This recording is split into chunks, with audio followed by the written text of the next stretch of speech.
Oh mijn god.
No, what the fuck, man?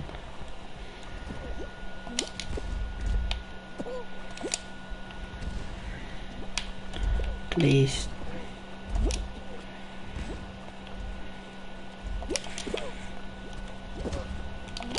Oh.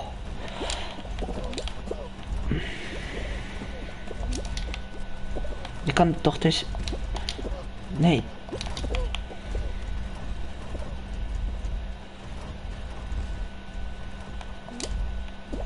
Oké.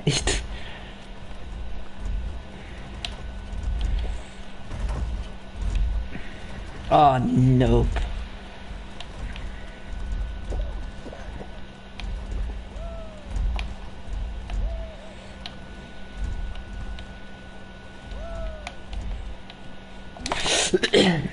Nee.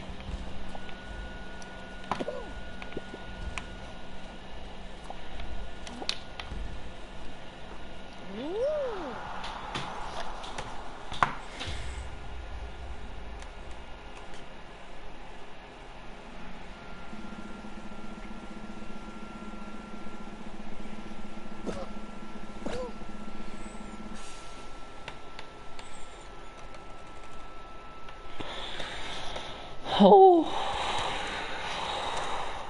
Nu nog een endgame. Interest ain't over the better thing. I swear, girl.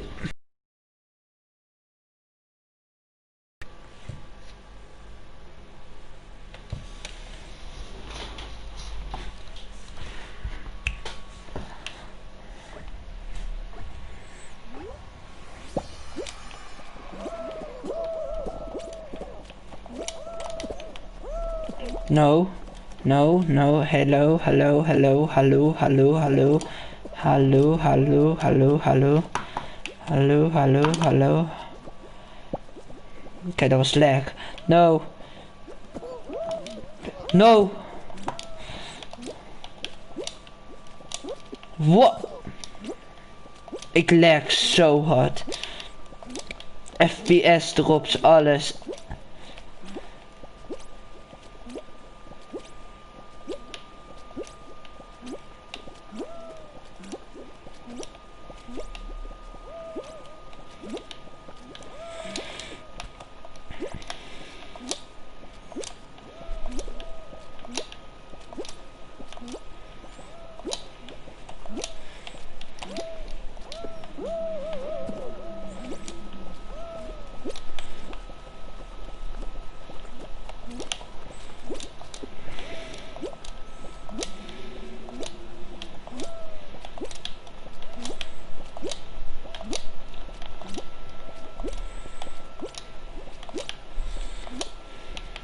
Ik kan niks meer.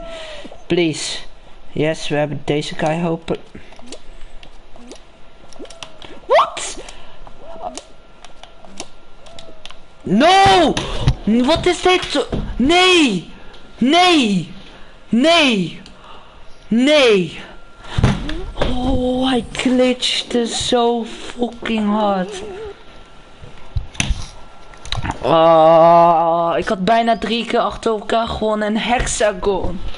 Ah, gelukkig, ik heb al 3 kroontjes. 6 nu. Zas. Zas. Bijna tweede. Yo.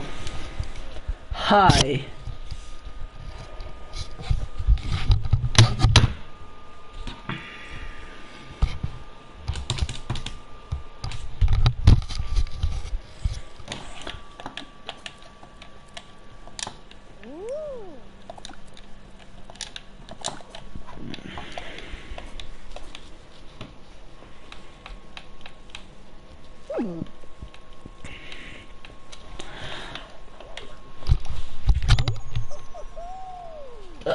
Misschien.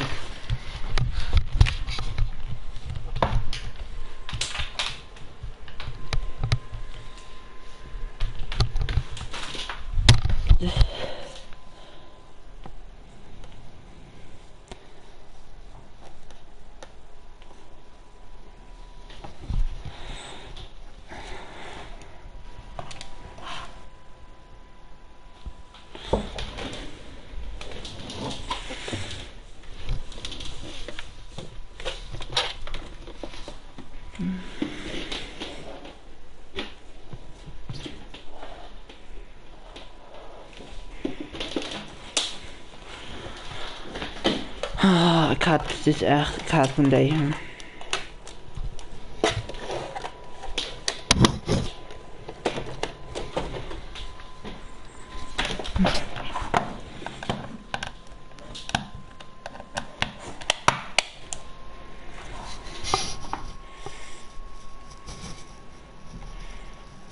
Ah, ik hou van deze. Anderhalve meter. Mevrouwtje.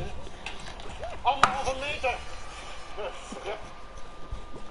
The Karate Kid is the story of Daniel, a violent sociopath who moves to a California town and begins tormenting a local boy and his friends. Johnny is a high school senior with a commitment to atone for past mistakes and move his life forward in a positive direction. So next you dinner, man. 8 a.m. tomorrow, I'm a senior. We got 1 year to make it all work. And that's what I'm gonna do. Make it work. They are destined to meet when Daniel's neighbor invites him to a beach party, where he becomes instantly obsessed with Johnny's newly ex-girlfriend, Allie. Hi. After a courtship ritual consisting solely of creepy, unbroken eye contact, he approaches her, only to be summarily rebuffed. Johnny arrives to patch things up with Allie, but the discussion becomes heated. Well, I want to talk to you, all right? Now, I want to be clear about this. He chooses to escalate the situation, demanding the return of Allie's radio. Frustrated and heartbroken, Johnny complies with Daniel's request, and in the heat of the moment, pushes him down. Daniel now has the radio, and Allie is still in no danger. Nevertheless, he attacks Johnny, who merely steps aside, allowing Daniel to knock himself to the ground twice. I didn't do anything. But when Daniel refuses to let it go, Johnny must use force to end this violent outburst for the safety of everyone present. So what is Daniel's response to Johnny's non-aggression? Pow! A sucker punch right to the mouth.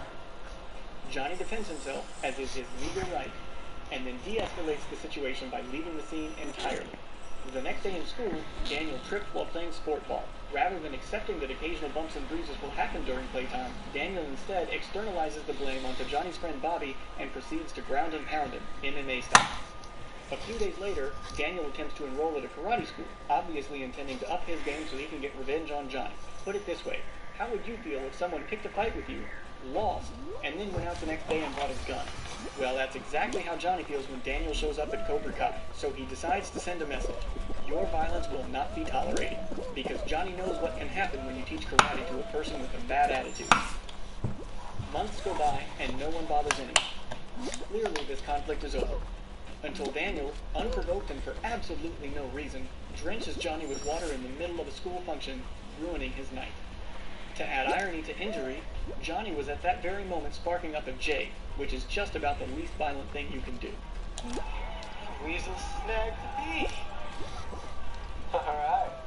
But I digress. Daniel has crossed the line this time, and he knows it. After causing a multi-car collision, he flees into the night. There is no telling what further damage this unbalanced and violent individual will do, and once again, it falls on Johnny to contain Daniel's fury. After local busybody, karate master, and child batterer Mr. Miyagi intervene, Daniel convinces him that this is somehow all Johnny's fault. So they go to Johnny's sacred place, the Cobra Kai studio, and challenge him to yet another fight. Johnny accepts the challenge and even agrees to refrain from defending himself against any more of Daniel's unprovoked aggression until the match. Daniel, of course, sees this as a license to continue to harass Johnny in public with impunity. I watch this. Hey guys, how you doing? Good to see you. Hey, sorry about the eye there, Johnny. Your shoulder okay, Tommy? You guys be careful not to go stepping in front of any more buses now, alright? The day of the tournament arrives. Johnny is there defending his title. Daniel, meanwhile, is a danger to himself and others as he doesn't even know the basic rules of engagement. Alright, what are the rules here? To no one's surprise, Johnny advances to the final round, and karma catches up with Daniel when his leg is injured by the boy he wantonly attacked on the soccer field. However, just as Johnny is about to be awarded his trophy, Daniel is granted unnatural strength by the demon sorcerer Miyagi, enabling him to defeat Johnny and win the tournament in an upset. Ever mindful of good sportsmanship, Johnny lets go of his sadness at losing, subjugates his ego, and personally presents Daniel with his tainted blood trophy. May you choke on it in your wet dreams, you rotten little prick.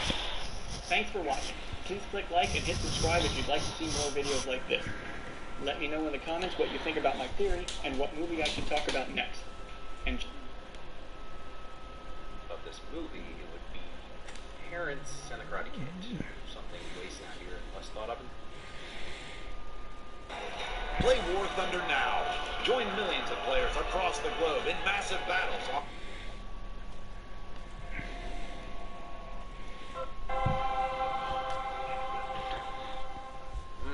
This film lets you know what you're in for without pulling any punches in the first few minutes. John ostensibly dies in the opening minutes, and then we cut back to a montage of his morning routine with 2 coffee cups, 2 sinks, and his wife's stuff still strewn about, meaning this just happened or is happening live. All that to say, a depressing wife dying montage is the fastest way to set the tone of this film. Dire. You know, he's something of a philosopher himself. There's your basic premise. Can a man find redemption, and should a man be allowed redemption when his sins are so vast? The boogeyman is humanized really well with some mundane cleaning up. Aw, Daisy, the puppy is always a wife. I'm so glad nothing happens to her. She's totally fine. Quick reminder that John isn't totally healed because of the new puppy, even if it helps. Also potentially an outlet for adrenaline that he no longer has now that he's left the life. Hey, look at that. Daisy the dog is skinny. Look at her being totally fine and alive. Well, those meanies are gonna get it now, making John's dog run away to a happy home with someone else. Ooh, he's gonna be steaming. Okay, so the dog is fine, but the impactfulness of this scene has nothing to do with actually seeing a dog be harmed. Yet, it's one of the most gut-wrenching animal deaths in a movie ever because of what the dog represents. Nailed home by Daisy crawling up to John to die near him. Also, for anyone wondering why Yosef doesn't kill John, not only is murdering humans harder, I mean, even serial killers start with animals, but it plays right into who Yosef is. He's a fake mobster. He's not a hardened criminal, and he doesn't have the stomach for murder. Plus, leaving a random guy for dead is exactly what someone like Yosef would do. Death wouldn't be embarrassing enough. He just doesn't know who John is. A sloppy drifting peon compared to John's seasoned drifting at the airport. Details. Where'd you get that car? John Leguizamo, you. Oh, the way the realization of whose car it is comes across his face. We all or Alfie Allen, always relegated to the second generation of a really powerful guy, but is actually just a weasel himself. Because you stole John Wick's car, sir, and killed his...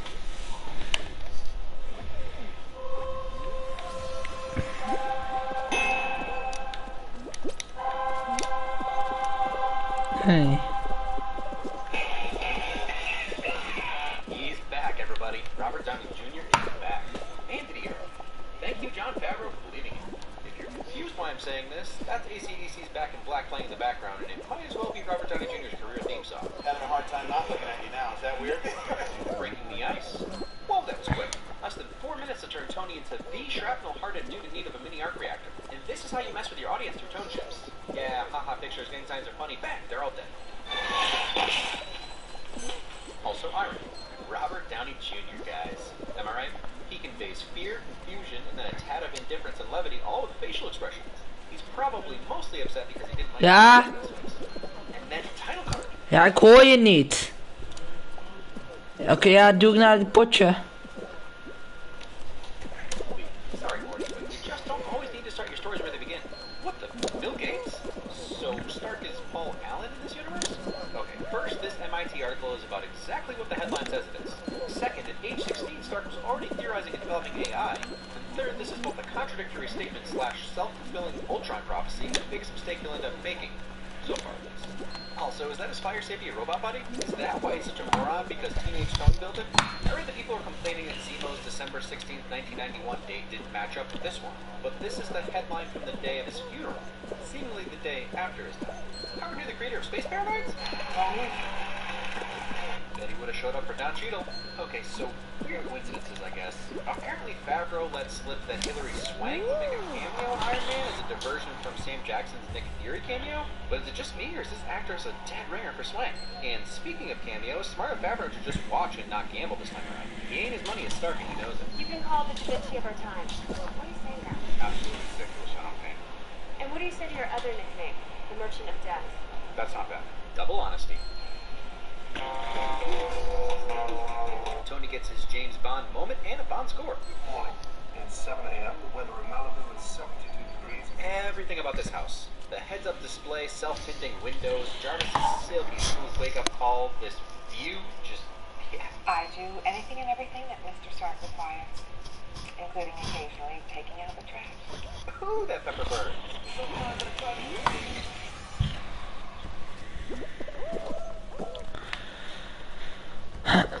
Alweer finale. Oh nee, dat is zo unfair.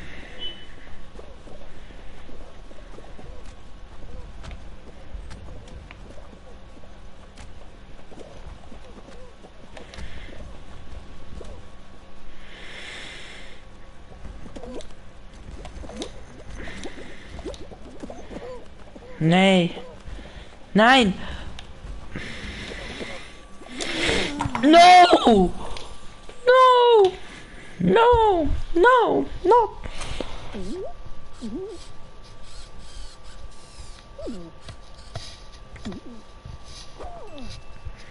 9. Safi.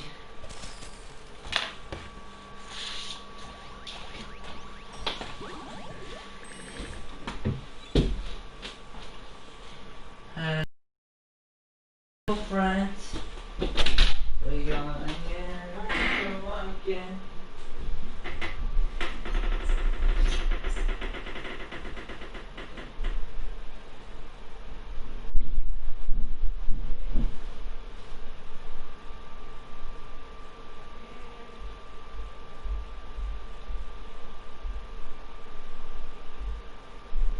Matthijs! Ja, Dat is papa en mama. Edison naar deze avond. Oké, ik ga hem op zo maken.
tablet.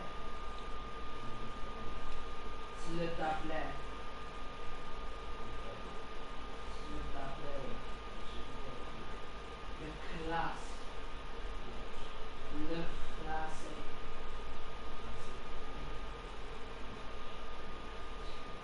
En wat is het du-akkoord? Donk. D-O-N-C.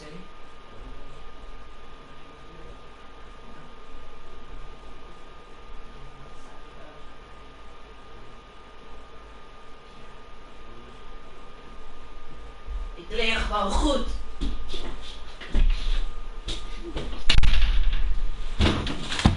Oh shit.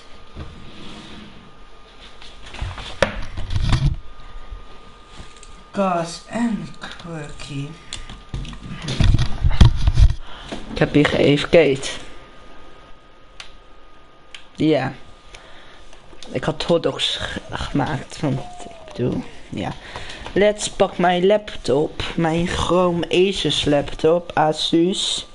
Zal ik de specs voorlezen? Waar de fuck zijn de specs? Het heeft een Intel sowieso, ik snap niet maar.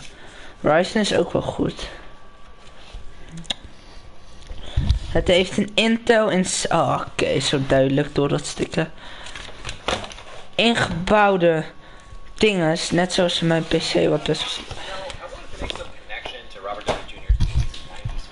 But honestly, the thing I remember him most from in the 80s was the pretty boyfriend in Weird Science. So, yeah, can't you picture that kid, whatever his name was, listening to this song, Mitch Kramer style, with headphones on after a night of underage drinking? Is it better to be feared or respected?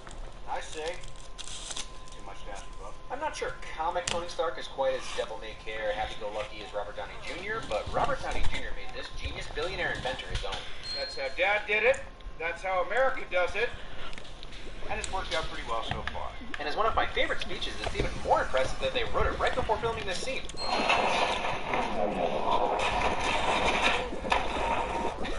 Even Tony Stark isn't immune to a missile blast. Yet. Nope.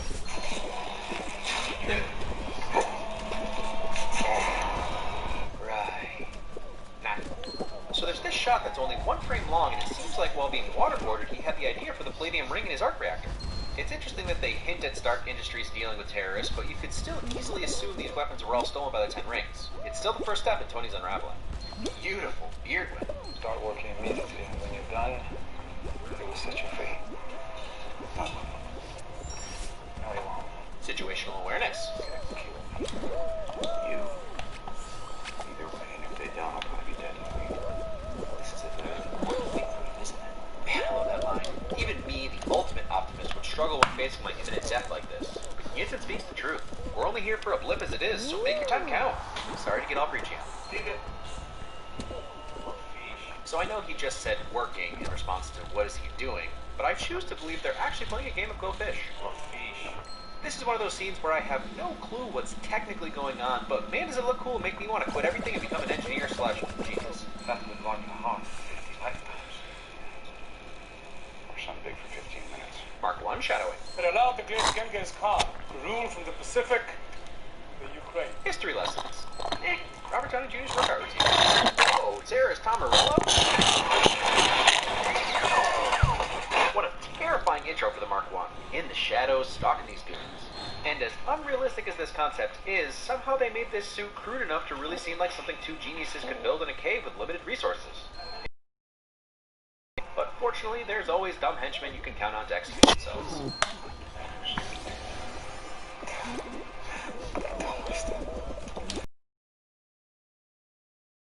Short-lived friends. Even the emotionally stunted Tony understands the subtext of that thanks and completely submits to Yinsen's last commission.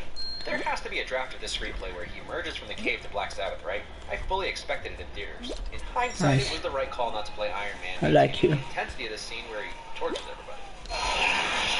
Even Wilhelm.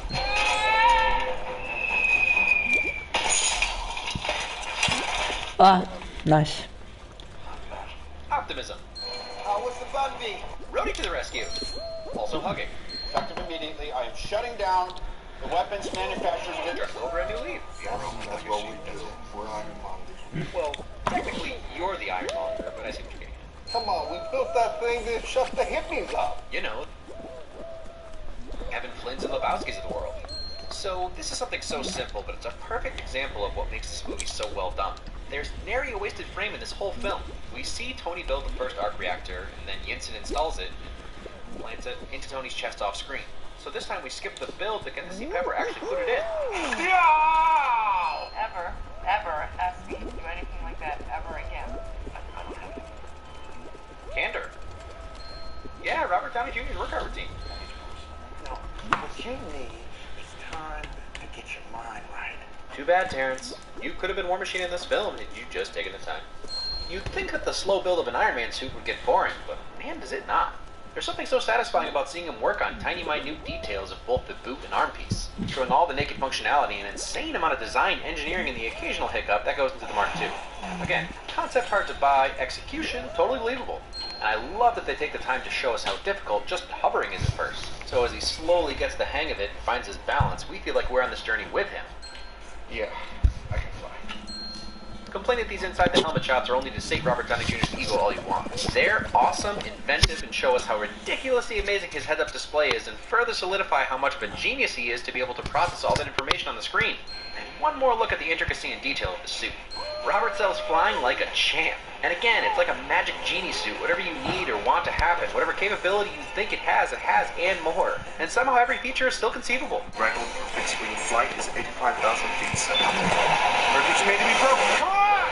I know this seems risky, but this line, Sometimes you gotta run before you can walk. is exactly what gives Tony the upper hand in his final battle with Iron Man. Good thing he installed solid-state drives in his suit. The boot time on discs would have ended this movie really quickly. Wat? Ja.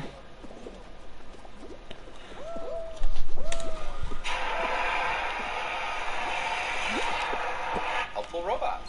Another pepper burn, but with a side of sweetness. So what's that, like sweet chipotle? Some might criticize Tony for not telling Rhodey and the government to go find and destroy the remnants of his Mark I, but really, without the arc reactor, it's just a really heavy suit of armor. Oh, Jarvis, you thanks. Throwing out a little Infinity War shadowing. Next, just go ahead and read.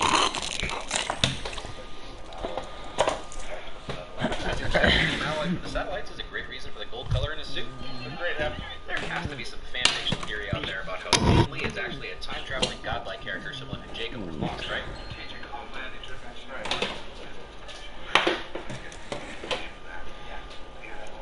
Ah, Coulson. It's not like an acronym is staring you in the face. Come on, get it together. See, this is one of those wins that sends people to comments.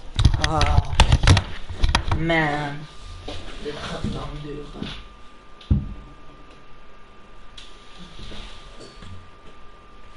Oké, deze.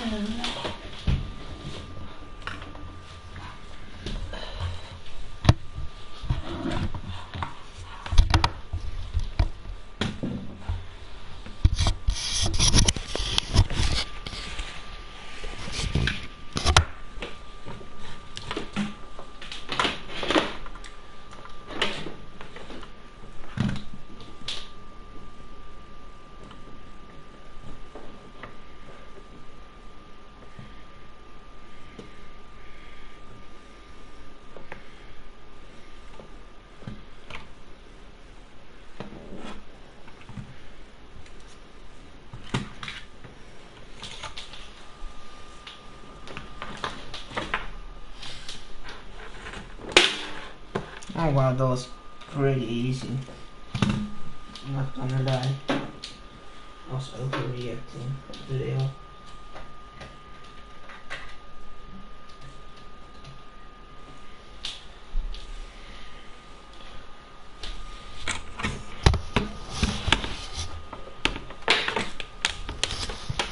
Feels easy. Yes.